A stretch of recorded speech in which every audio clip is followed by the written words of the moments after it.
गुरुभ्यो नमः हरि ओम पूज्याय राघवेन्द्राय सत्यधर्मरताय च भजतां कल्पवृक्षाय नमतां ಕಾಮಧೇನವೇ ಸಮಸ್ತ ಶ್ರೀ ಸರಳ ಪರಿಹಾರ ಜ್ಯೋತಿಷ್ಯಾಲಯ ಸದಸ್ಯರೆಲ್ಲರಿಗೂ ಈ ನಿಮ್ಮ ರಾಘವೇಂದ್ರ ಹರಿತ ಸಗುರುಜಿ ಮಾಡುವ ನಮಸ್ಕಾರಗಳು. ಸಮಸ್ತ ಕುಲ ಬಾಂಧವರಿಗೆ SSP ಯೂಟ್ಯೂಬ್ ಚಾನಲ್ ಜ್ಯೋತಿಷ್ಯಾಲಯಕ್ಕೆ ಸ್ವಾಗತ ಸುಸ್ವಾಗತ.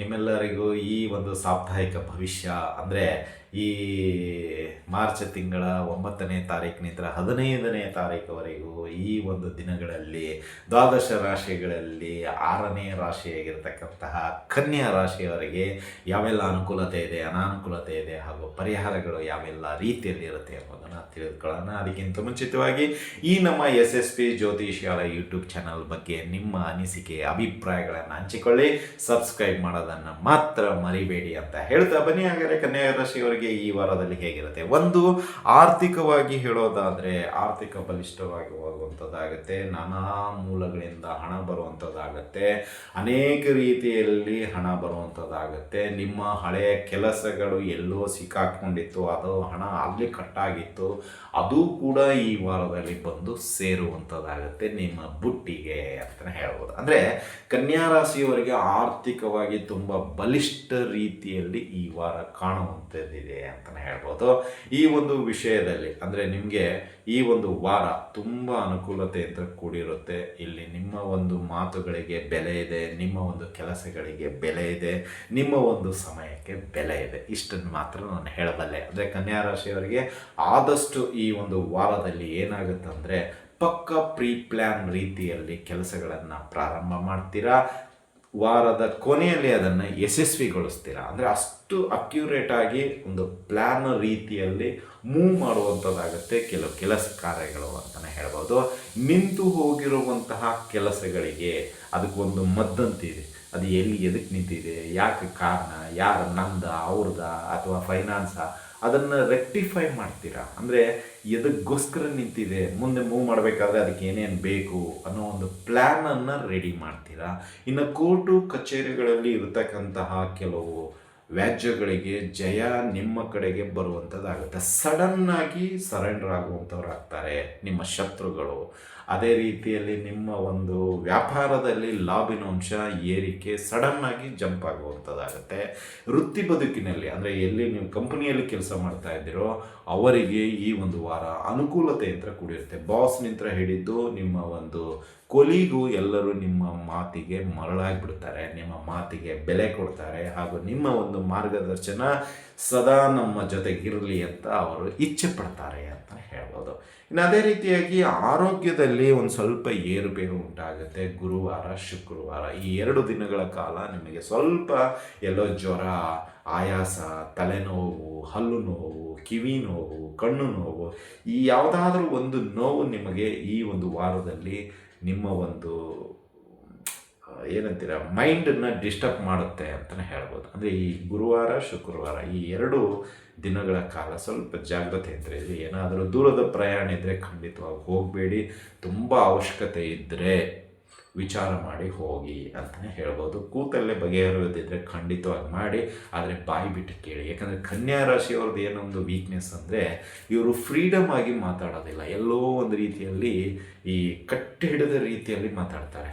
ಅಂದರೆ ಭಯ, ಪಾಪ ಏನು ಬೇಜಾರು ಮಾಡ್ಕೊಳ್ತಾರೆ ಏನೋ ಅಂತ ಒಂದು ರೀತಿಯ ಭಯ, ಅಥವಾ ನಾನೇನಾದರೂ ಅಂದ್ಬಿಟ್ರೆ ಅವ್ರಿಗೆ ಬೇಜಾರಾಗುತ್ತೆ ಅನ್ನೋ ಭಯ, ಅಥವಾ ಇವ್ರಿಗೆ ಏನನ್ಸುತ್ತೆ ಅವ್ರು ಎತ್ತರದ ವ್ಯಕ್ತಿ, ನಾನು ಎಲ್ಲೋ ಸಣ್ಣ ಪ್ರಮಾಣದ ವ್ಯಕ್ತಿ, ನನ್ನಿದ್ರೆ ಅವರಿಗೆ ಏನಾಗುತ್ತೋ ಏನೋ ಮುಜುಗುರ ಅನ್ನೋ ಒಂದು ಹಂತಕ್ಕಿರೋದ್ರಿಂದ ಇವರು ಫ್ರೀಡಮಾಗಿ ಮಾತಾಡೋದಿಲ್ಲ. ಹಾಗೆಲ್ಲ ಏನೂ ಇಲ್ಲ. ದಯವಿಟ್ಟು ಖಂಡಿತವಾಗಿ ಫ್ರೀಯಾಗಿ ಮಾತಾಡಿ. ಇದರಿಂದ ಏನಾಗುತ್ತೆ ಅಂದರೆ ನಿಮ್ಮ ಒಂದು ಸಮಯ ವ್ಯರ್ಥ ಆಗೋದಿಲ್ಲ. ಆ ಕೆಲಸ ಕೂತ ಜಾಗದಲ್ಲೇ ನೀವು ಬಗೆಹರಿಸ್ಕೊಳ್ಬೋದು ಅಂತಲೇ ಹೇಳೋದು. ಇನ್ನು ಈ ಒಂದು ವಾರದಲ್ಲಿ ಒಂದಿಷ್ಟು ಖರ್ಚುಗಳು ಬರುತ್ತೆ. ಆ ಖರ್ಚುಗಳಿಗೆ ಸರಿಯಾದ ರೀತಿಯಲ್ಲಿ ನೀವು ಪ್ಲ್ಯಾನ್ ಮಾಡಿ ಖರ್ಚು ಮಾಡುವಂಥದ್ದಾಗತ್ತೆ ಅಂತಲೇ ಹೇಳ್ಬೋದು. ಕೆಲವೊಂದು ಖರ್ಚುಗಳಿಗೆ ಸ್ವಲ್ಪ ಚಿಂತನೆ ಆಗುತ್ತೆ. ಯಾಕಂದರೆ ಬಲಿಷ್ಠ ಆಗಿರುತ್ತಲ್ಲ. ಈಗ 10 ರೂಪಾಯಿ ಖರ್ಚಾದರೆ ನಾವು ಓಕೆ ಮಾಡೋಣ, ಅದೇ 10,000 ಬಂದರೆ ಅಯ್ಯೋ ಇಷ್ಟು ಅಂತ ಮಾಡಬೇಕಾ ಅಂದರೆ ಇಲ್ಲೇನಾಗುತ್ತೆ, ನಿಮ್ಮ ವಾಹನದ ರಿಪೇರಿ ಆಗಿರ್ಬೋದು ಅಥವಾ ಮನೆಯ ಒಂದಿಷ್ಟು ರಿಪೇರಿ ಖರ್ಚುಗಳಾಗಿರ್ಬೋದು, ಅಥವಾ ಮಕ್ಕಳ ಫೀಸ್ ಆಗಿರ್ಬೋದು, ಅಥವಾ ನಿಮ್ಮ ವೈಯಕ್ತಿಕ ಡಾಕ್ಟ್ರ್ ಫೀಸ್ ಅಂತೀವಲ್ಲ, ತಿಂಗಳ ಕನ್ಸಲ್ಟೆನ್ಸಿ, ಅದರಲ್ಲಿ ಈ ಚೆಕಿಂಗ್ ಮಾಡ್ಕೊಂಡು ಬನ್ನಿ, ಈ ಟೆಸ್ಟ್ ಮಾಡ್ಕೊಂಡು ಬನ್ನಿ ಅಂತ ಹೇಳೋದಾಗಿರ್ಬೋದು. ಅಂದರೆ ಇವೆಲ್ಲ ಸ್ವಲ್ಪ ಎಕ್ಸ್ಟ್ರಾ ಖರ್ಚುಗಳು ನಿಮಗೆ ಚಿಂತನೆಗೆ ಬರುವಂತೆ ಮಾಡುತ್ತೆ ಅಷ್ಟೇ, ಇನ್ನೇನಿಲ್ಲ. ಬಟ್ ಹೆದರ್ಕೋಬೇಡಿ, ಏನೂ ಆಗಲ್ಲ. ಸ್ವಲ್ಪ ನಿಧಾನವಾಗಿ ವಿಚಾರ ಮಾಡಿ. ಓಕೆ, ಮಾತುಕತೆಯಲ್ಲಿ ಬಗೆಹರಿಸ್ಕೊಳ್ಳಿ. ಈ ವಾರ ಬೇಡ, ನಾನು ಮುಂದಿನ ವಾರ ಮಾಡ್ಕೋಬಹುದಾ ಅಂತ ಕೇಳ್ಕೊಳ್ಳಿ. ಏನು ಭಯ ಪಡುವಂಥದ್ದು ಏನಿದೆ? ಆಯ್ತು, ಈ ವಾರ ನಿಮ್ಗೆ ಆಗಲಿಲ್ವಾ, ಸ್ವಲ್ಪ ಹೋಲ್ಡ್ ಇಡಿ, ಕೇಳಿ, ಪ್ರಿಯಾರಿಟಿನ ನೋಡಿ. ಅವ್ರನ್ನ ಓಕೆ, ನೀವು ಮುಂದಿನ ವಾರ ಮಾಡಿಸ್ಕೋಬಹುದು, ಏನು ತೊಂದರೆ ಇಲ್ಲ ಅಂತ ಹೇಳಿದ್ರೆ ಧೈರ್ಯವಾಗಿ ಮುನ್ನುಗ್ಬೋದಲ್ಲ. ಅದನ್ನೇ ಡಾಕ್ಟ್ರ್ ಹೇಳಿದರು, ಟೆಸ್ಟ್ ಮಾಡಿಸ್ಬೇಕು, ನನ್ನ ಹತ್ರ ದುಡ್ಡಿಲ್ಲ, ಏನು ಮಾಡೋದು? ಸುಮ್ಮನೆ ಬೇಡದೇ ಇರೋ ವಿಷಯಕ್ಕೆ ದಯವಿಟ್ಟು ಚಿಂತನೆ ಮಾಡಲಿಕ್ಕೆ ಹೋಗಬೇಡಿ. ಆದಷ್ಟು ಧೈರ್ಯವಾಗಿರಿ, ಏನೂ ಆಗಲ್ಲ. ಕನ್ಯಾ ರಾಶಿಯವರು ಸ್ವಲ್ಪ ಧೈರ್ಯವಾಗಿದ್ದಷ್ಟು ಏನಾಗುತ್ತಂದರೆ ನಿಮ್ಮ ಕೆಲಸದ ವೇಗ ಜಾಸ್ತಿ ಆಗುತ್ತೆ. ಇಲ್ಲಿ ನೀವು ಅಧೈರ್ಯದಿಂದ ಮುನ್ನೋಗ್ತಾ ಇದ್ದರೆ ಧೈರ್ಯ ಕೊಡೋರು ಯಾರು?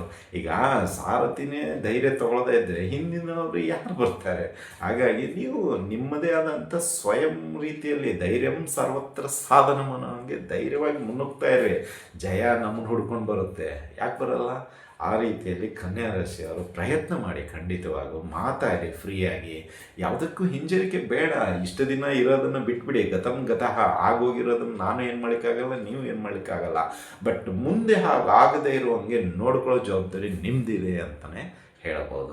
ಇನ್ನು ಪರಿಹಾರಗಳ ವಿಷಯಕ್ಕೆ ಬರೋದಾದರೆ, ಕನ್ಯಾ ರಾಶಿಯವರಿಗೆ ಈ ವಾರ ಸಾಧ್ಯವಾದಷ್ಟು ಸುಬ್ರಹ್ಮಣ್ಯ ಸ್ವಾಮಿ ದೇವರ ದರ್ಶನ ಮಾಡ್ಕೊಳ್ಳಿ. ಸುಬ್ರಹ್ಮಣ್ಯ ಅಷ್ಟಕ ಸ್ತೋತ್ರವನ್ನು ಪಠನೆ ಮಾಡಿ, ಸುಬ್ರಹ್ಮಣ್ಯ ಅಷ್ಟೋತ್ತರ ಪಠನೆ ಮಾಡಿ, ಹಾಗೂ ಹುತ್ತಿಗೆ ಹಸಿ ಹಾಲನ್ನು ಅರಿಶಿಣದ ಜೊತೆಗೆ ಹಾಕಿ. ಇದರಿಂದ ಏನಾಗುತ್ತೆ ಅಂದರೆ ನಿಮ್ಮ ದಾರಿದ್ರ್ಯ, ಆರೋಗ್ಯದ ಸಮಸ್ಯೆ ಏನೇ ಇದ್ರೂ ದೂರ ಆಗುತ್ತೆ ಅಂತಲೇ ಹೇಳಬಹುದು.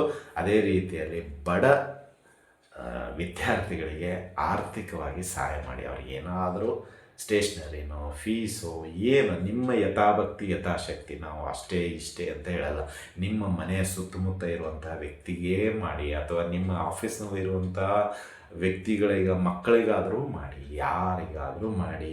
ದಯವಿಟ್ಟು ಮನಸ್ಪೂರ್ವಕವಾಗಿ ಮಾಡಿ. ಆದರೆ ಯಾವುದೇ ರೀತಿ ಅಡ್ವರ್ಟೈಸ್ಮೆಂಟಿಗೆ ದಯವಿಟ್ಟು ಹೋಗಬೇಡಿ. ನಾನು ಕೊಟ್ಟೆ, ನಾನು ಬಿಟ್ಟೆ, ನಾನು ಹಂಗೆ ಮಾಡಿದೆ, ಹಿಂಗೆ ಮಾಡಿದೆ. ಈ ಅಡ್ವರ್ಟೈಸ್ಮೆಂಟಿಗೆ ಹೋದರೆ ಮತ್ತಿಷ್ಟು ಕಷ್ಟಗಳು ನೀವಾಗೆ ವೆಲ್ಕಮ್ ಮಾಡಿದ ರೀತಿಯಲ್ಲಿರುತ್ತೆ ಅಂತಲೇ ಆಗುತ್ತೆ. ಇದಾಗಿತ್ತು ಈ ವಾರದ ಭವಿಷ್ಯ ಕನ್ಯಾ ರಾಶಿಯವ್ರದ್ದು. ಈ ಒಂದು ವಿಡಿಯೋ ನಿಮ್ಗೆ ಇಷ್ಟ ಆಗಿದ್ದರೆ ಲೈಕ್ ಮಾಡಿ, ಜಾಸ್ತಿ ಇಷ್ಟ ಆಗಿದ್ದರೆ ಶೇರ್ ಮಾಡಿ, ಹಾಗೂ ನಮ್ಮ SSP ಯೂಟ್ಯೂಬ್ ಚಾನಲ್ ಬಗ್ಗೆ ನಿಮ್ಮ ಅನಿಸಿಕೆ ಅಭಿಪ್ರಾಯಗಳನ್ನು ಹಂಚಿಕೊಳ್ಳಿ. ಅದೇ ರೀತಿ ಸಬ್ಸ್ಕ್ರೈಬ್ ಮಾಡಿ ಅಂತ ಹೇಳ್ತಾ ಇಲ್ಲಿಗೆ ವಿಷಯ ಮುಗಿಸ್ತಾ ಇದ್ದೀವಿ. ಮತ್ತು ಮುಂದಿನ ಭವಿಷ್ಯದೊಂದಿಗೆ ಭೇಟಿಯಾಗೋಣ. ಅಲ್ಲಿವರೆಗೆ ಶುಭಮಸ್ತು, ಶುಭಂ ಭೂಯಾತ್, ಸರ್ವೇ ಜನಃ ಸುಖಿನೋ ಭವಂತು.